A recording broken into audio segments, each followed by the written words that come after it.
Ayun na mga kailas. Luto na yung bibingka natin. Yan, bibingkang Ilocano. I-slice na natin. Yan, natin. Hello mga kailas. Good afternoon, good afternoon. Hello, what's up, Nandito naman tayo sa ating vlog. Minsan may intro, minsan walang intro. Ngayon mga kailas, gagawa ng bibingkang Ilocano mga kailas. Gawa ng may order tayo at dahil marami, kaya ito, iba-vlog natin po ang paano paggawa ng bibingkang Ilocano. Sige, umpisa na natin mga ilas.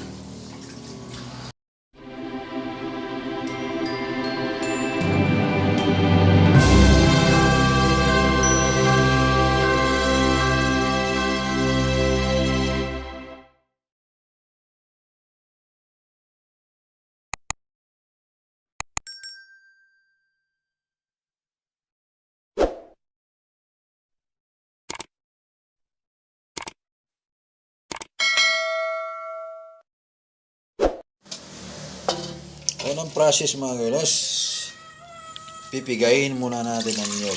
First, piga. Ulitin naman ang mano-mano.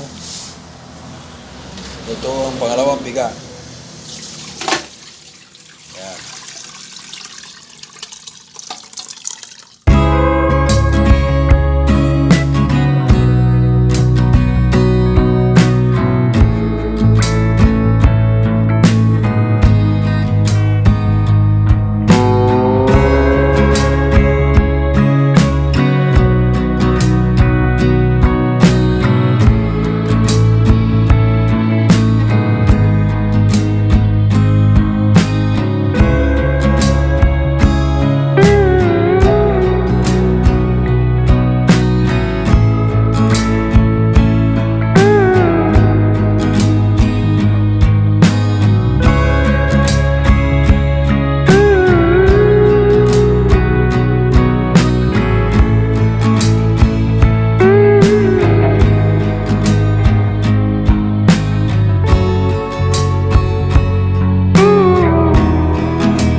Yun na siya, wala siyang paalas sa mga kailas, para siyang tikoy.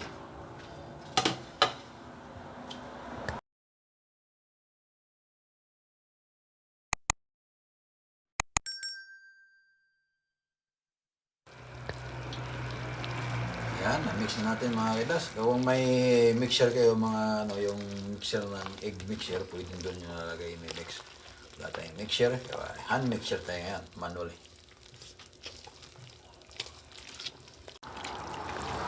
Mag-ate ng sikat ng piga mga kailas. Kada tayo kanina, hindi lang na-videoan.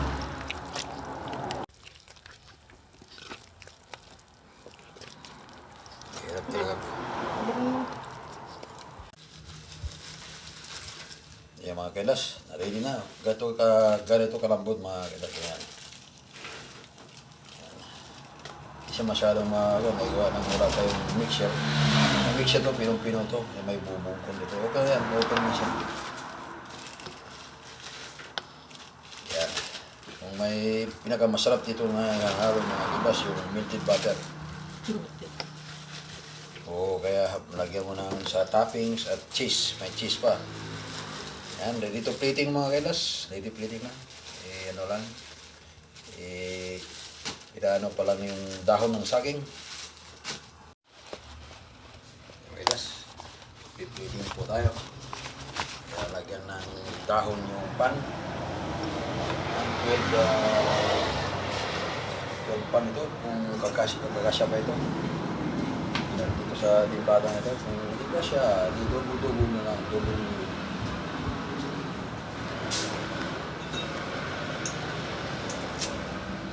Yan. Gagawa din ng DIY nga brush mga kailas. Tingnan nyo kung paano gumana ito.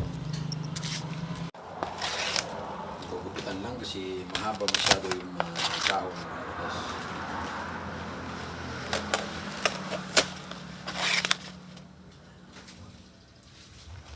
Gubit-gubit din sa may tayo.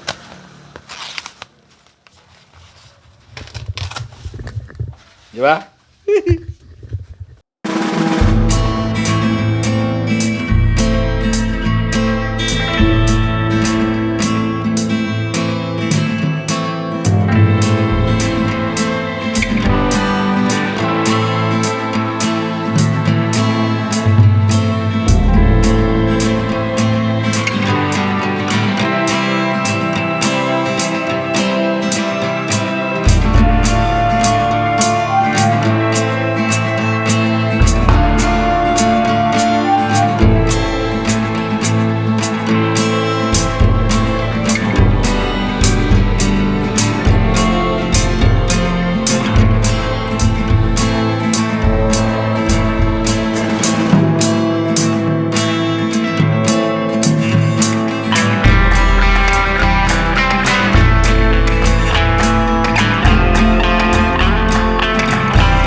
Yan na.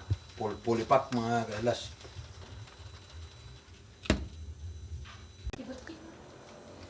Yan mga kailas. Pero hindi ko alam kung hanggang mga isang oras siguro sa loob ng oven ito mga kailas. Kasi matagal maluto yan eh.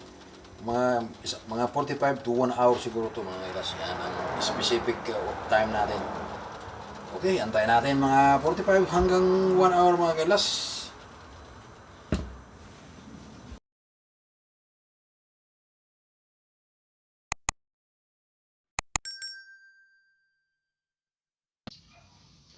Kailas, may mga toppings pa yan o. Yan o.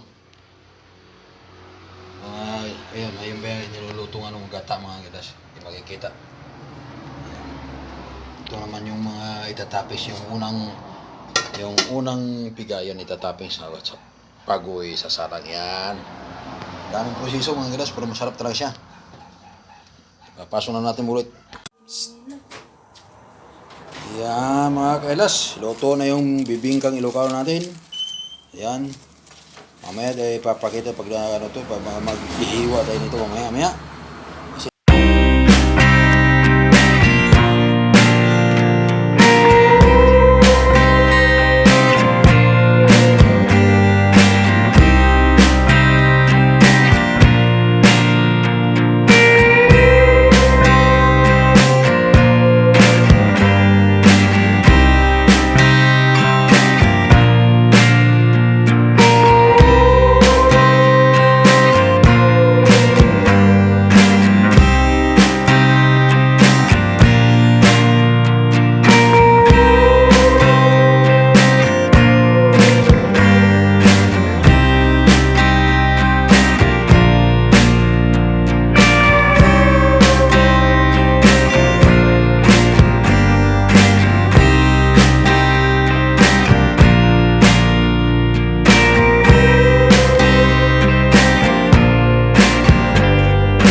Resulta mga gilas, marami siyang mga toppings ito.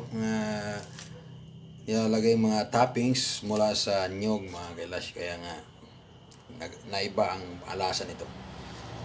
Kaya sana ay naarating kayo sa dulo ng aking vlog mga gilas, sa vlog sa araw na ito, sa gabi at sa hapon na ito. Ay don't forget to like and share, hit the notification bell para notify kayo sa ating susunod na vlog mga kailas. At kung dumaan naman to sa wall nyo, please naman paki-subscribe. Ay ito na, tikman na natin. Yeah. You know. May init pa mga kailas.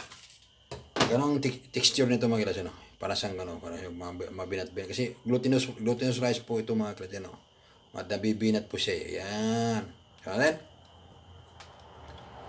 Walang duda mga kilas. Masarap.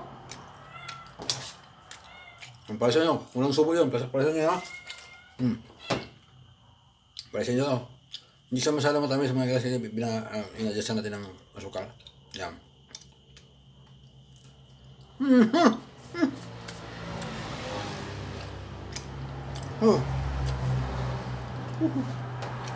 Even. Bye-bye. God bless you all, mga kilas. Shout out sa ating mga katim, Team Kupimit, at lahat ng mga sumusuporta sa ating channel, lahat ng mga nagkukumen, yung mga nagbumisita sa ating channel. Shout out sa inyong lahat at maraming salamat. Bye-bye. God bless you all.